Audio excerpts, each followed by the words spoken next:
Hey, welcome back to the channel. Back in the garage today. Not going to be in here very long because I want to talk about the next bike. Anyways, let's get into it.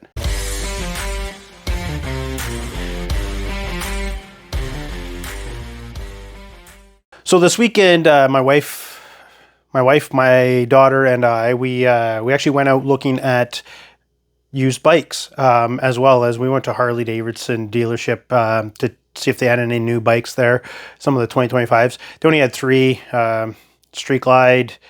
They had one of the STs, the Road Glide ST, I think it was, with the special paint on it. And then they also had the new Lowrider ST, which I was trying to see if the one bag would actually fit on here.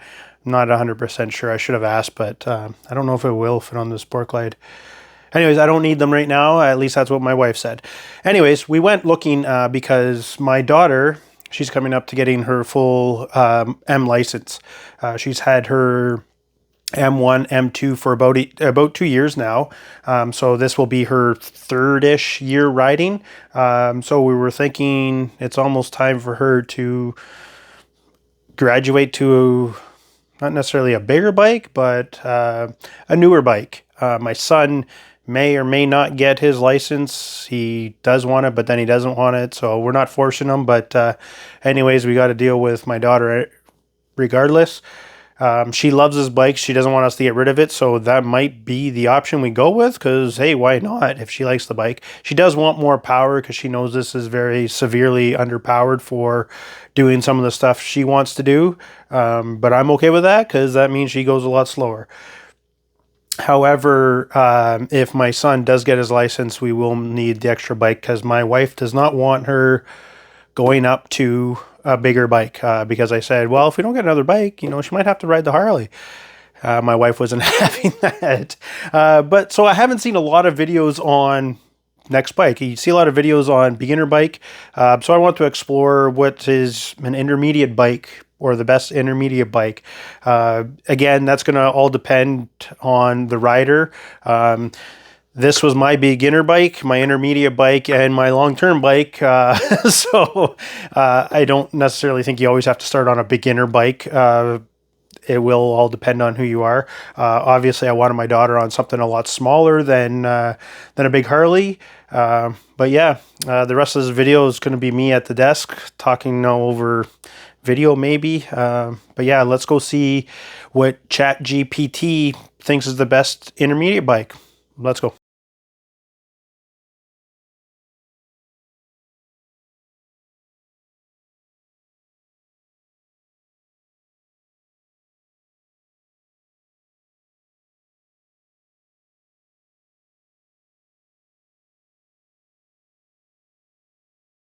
Okay, so they start with sport bikes, Yamaha R6, Kawasaki Ninja, and a Gixxer. Well, we're not going with the Gixxer because I would just make fun of my daughter if she had that. So I think Yamaha would be a better one because I think they're saying that's the top one. I think that's how they're doing it, like 1, 2, 3. The next one, Cruisers, Iron 883, Yamaha Bolt. I'm going to say no on that because that's just basically the Yamaha version of the Iron 883. I know it's supposed to run better and be a little bit nicer, but there's more Iron 883s. I'd prefer to do that. Indian Scout, I'll look into that as well. Dual Sport, I'm going to say no on those because those are too tall for her. She's not a very tall person. She's like 5'6", 5'7". She'll be fine once she learns to ride better, but as of right now, I'm going to say no to the adventure bikes. Naked street bikes, right off the bat, I'm going to say no to the Duke because I don't know if you know, they've filed for bankruptcy, so I'm going to stay away from any KTMs. Honda CB650, I hear these are decent bikes. They're just, I think they're more blah bikes, which is fine. I think out of these, I think I'm going to go with the MT07. She does like the street bike, so I'm going to try the MT07. Touring and sport touring, I'm going to say no. That's not the type of riding she's going to want. So let's look at those bikes now. I think also for cruisers, I am going to look at the Nightster as well, just because I've seen a couple of used ones and they might be okay for her. So let's start off with the Yamaha R6. So motor, it's a 4-cylinder, 4-stroke, 599cc, 118 horsepower, 45 foot-pounds of torque. That's pretty high. 16,000 redline RPM. I'm 6-speed. What's the seat height? 33.7 inches. Curb weight 419 pounds. You know what?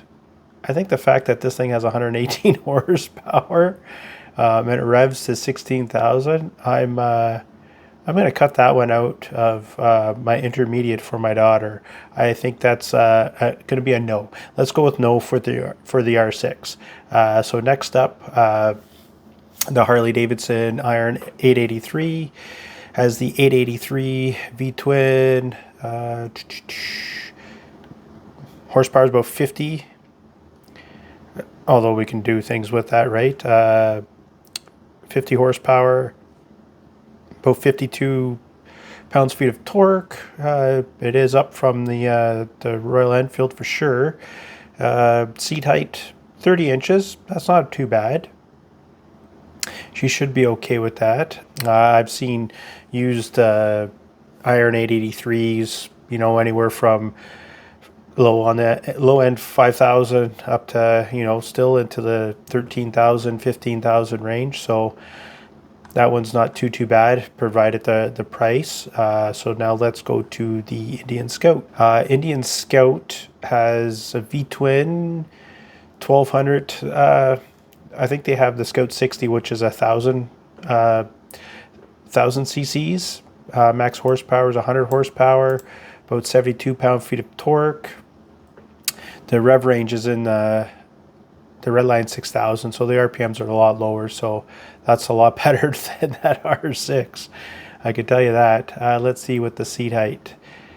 Seat height 25.3. See, that's where I think is a good thing with my daughter. The lower the seat height, the better.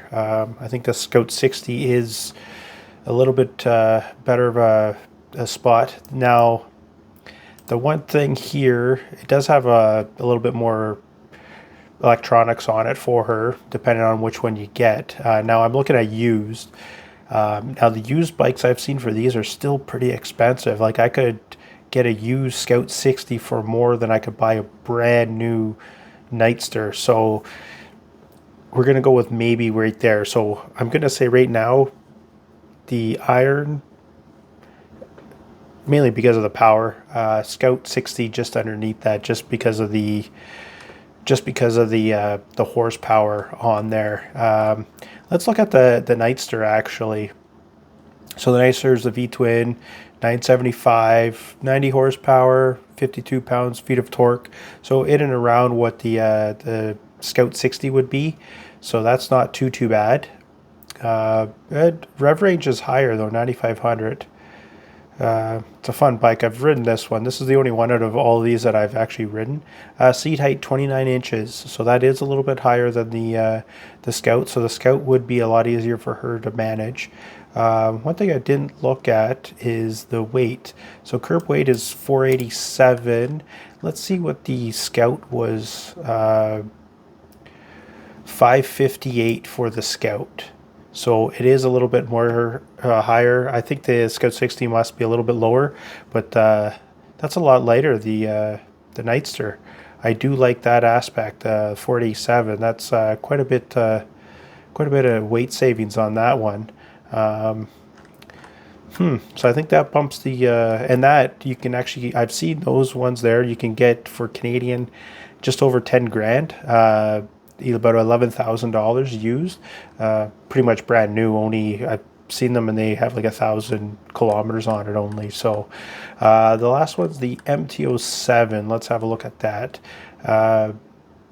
Liquid cooled 4-stroke double overhead can, parallel twin, 689, 700 cc about. Liquid cooled, horsepower is about 75 horsepower, about 50 pounds-feet of torque. That's not too bad. Let's see the seat height, 31.7. So again, that's up there a little bit higher, but only 400 pounds, 401 pounds with the fluids in it. I should have did this first. So let's look up the Scram 411, what the specifications for that were. So yeah, 411, it's a single cylinder. It's 24 horsepower, 24 pounds-feet of torque, 7,000 RPM. Let's see what the seat height is. That's so 31.3 inches. So that's not too bad. It's 408 pounds. So actually the MT07 might actually be a good bike for her.